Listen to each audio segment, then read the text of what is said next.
This is Rugby Roundup. Coming up, Moseley turn it around, Worcester grab a late win, a defeat for Bees and a big week for Stourbridge.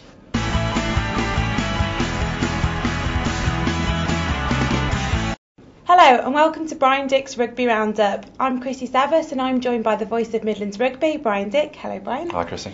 Well, it was an important win for Moseley. How was the performance? It was. The win was absolutely decisive, the performance even more so. What they'd served up in recent weeks has just been absolutely terrible, but on last Friday night they were a different team. It was, you could see them physically grow in front of your eyes.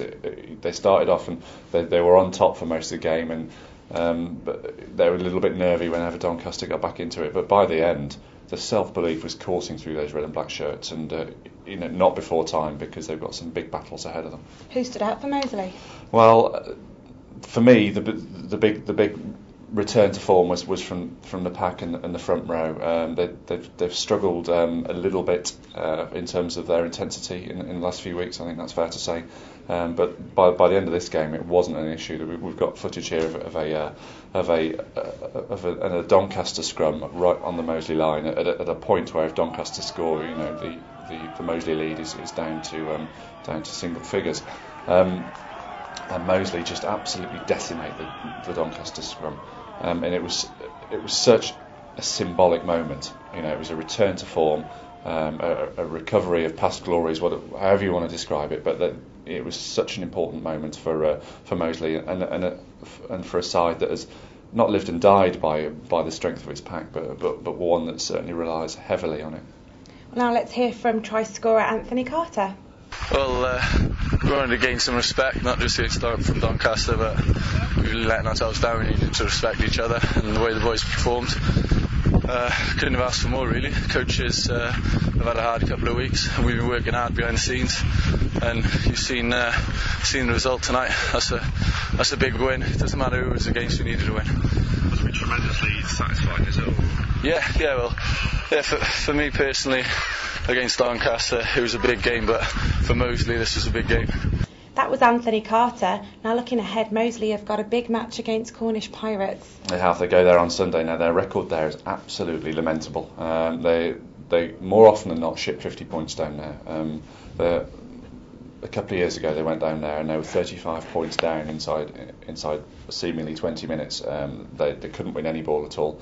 The only time they've actually had any success is when they've gone down there with a very, very tight game plan. They were booed off at half time a while ago in the previous periods down there, because they were so conservative and they showed no ambition. But they kept the Pirates at bay, and it was probably the best they've ever done down there. So they may be thinking about doing that again this season. Won't win them any friends, but it might win them what could be a crucial point or two. Now let's move it on to Worcester, and they got a late win. They did. They were, for an hour of this match against Plymouth, they were pretty poor, let's be honest. Plymouth missed a couple of kicks at goal. They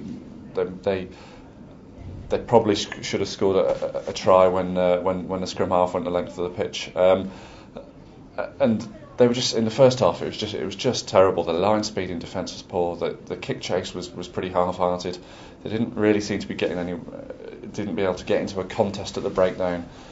And it was, all these things that you can control, your own mental attitude when you go out, it just seems to be lacking at the moment at Worcester.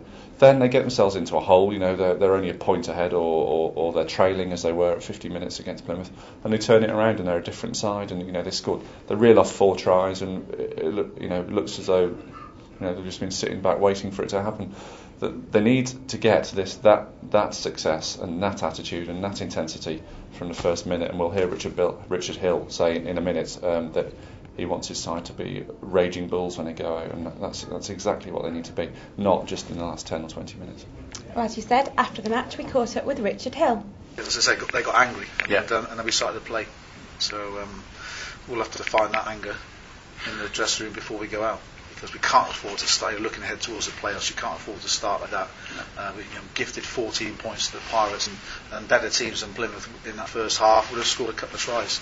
And Plymouth almost did themselves a little chip over the top down this end corner here, just knocked it on, but that could have been a try. So we're a little bit lucky today. because Plymouth would have felt that they would have certainly deserved something from that game, at least a bonus point, if not more. So we have got to find a key to start well and get them angry in the dressing room beforehand and get them out there like raging bulls and start as we mean to go on. Well, Richard Hill knows he's got work to do. Who have they got next? Well, he has got work to do, and whether they've done that work this week will be demonstrated by how they get on at Rotherham. Rotherham really tested them when they came to six ways earlier in the season. Again, they were playing a very tight game plan, and I would imagine it will be fairly similar up at Clifton Lane. Worcester will be tested through the forwards, and if they are not focused from minute one, they will find themselves, with a bun fight on their hands. Thanks, Brian. Now let's turn our attention to Bees. It was a defeat. Did the scoreline reflect? Well, speaking to Russell Earnshaw after the game, he was pretty concerned and extremely disappointed by what he'd seen. He'd gone out. He said that for 23 minutes his team did what was being asked of them and did what they'd practiced in the week. And then for the next hour they didn't, and as a result, a side like Nottingham with razor sharp backs were always going to make hay in that situation, and that's what they did. Bees are struggling not just for consistency of performance, but for consistency of selection in the backs. They haven't found this centre partnership yet that which I think will decide which direction their season takes. Thanks, Brian. Let's hope it's better news next week. Now on to Stourbridge. They've had 4 wins in a row. Good time for them. Absolutely brilliant for Stourbridge. I don't think anyone expected it to go as well as it has done. In early July, they had 6 players. Just 2 months before the season was going to kick off, they had 6 players.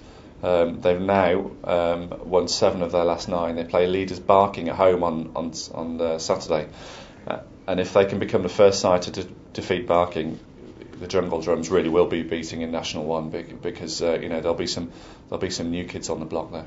Thanks, Brian, and thank you for watching. We'll be back next Thursday with more rugby news, but for now we'll leave you with footage of Moseley versus Doncaster.